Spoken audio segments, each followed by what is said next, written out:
Welcome to Illuminati Silver. We tell you the truth about silver. Today is Thursday, the 14th of February 2019, and we're reporting on positive UK inflation data announced yesterday.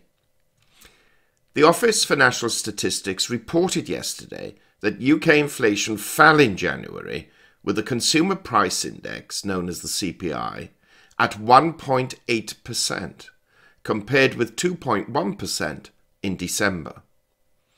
Economists had forecast a rate of 2%, which is the rate which the central bank, the Bank of England, has set as its target.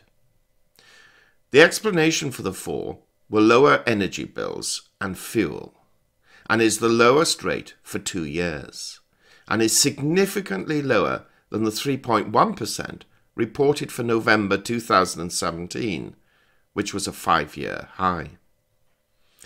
Of concern, however, to economists is that wages are rising by an annual rate of 3.3%, though currently they are rejoicing with this figure.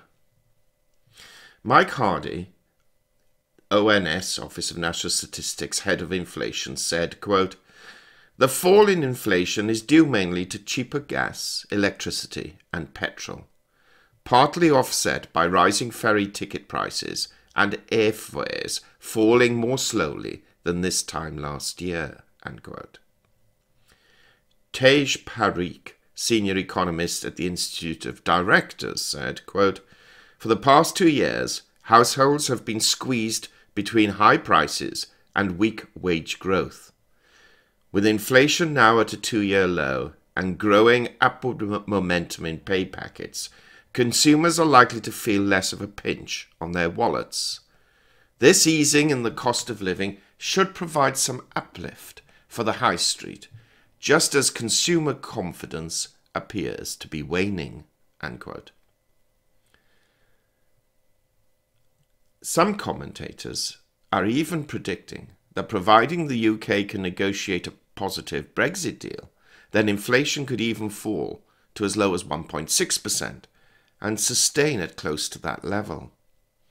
What is impressive and runs in the face of conventional economic wisdom is that unemployment in the UK is at multi-decade lows, resulting in increasing wages, and yet inflation is falling. How long, of course, this low inflation rate can be sustained is influenced by a range of factors, not least, of course, being the price of oil, which dictates fuel prices at the pumps. With concerns over OPEC cutting back supply and political issues in a number of oil-producing countries, there is a fear that oil prices will rise, at least in the short term. However, we think it's interesting that with all of the fear surrounding Brexit and the potential adverse economic ramifications that many of the larger financial and political institutions are warning against, the UK is experiencing a jobs boom with higher wages. How long will this continue? We shall have to wait and see. What do you think? A brief note for Inner Sanctum members. Tomorrow we are publishing the first in our series of videos on modern monetary theory, the latest economic theory which suggests that high public deficits and the printing of fiat currency can in fact be positive for the economy and should not be totally feared. We will cover its introduction, its underlying philosophy and theory, and how proponents believe that it can be applied without serious ramifications.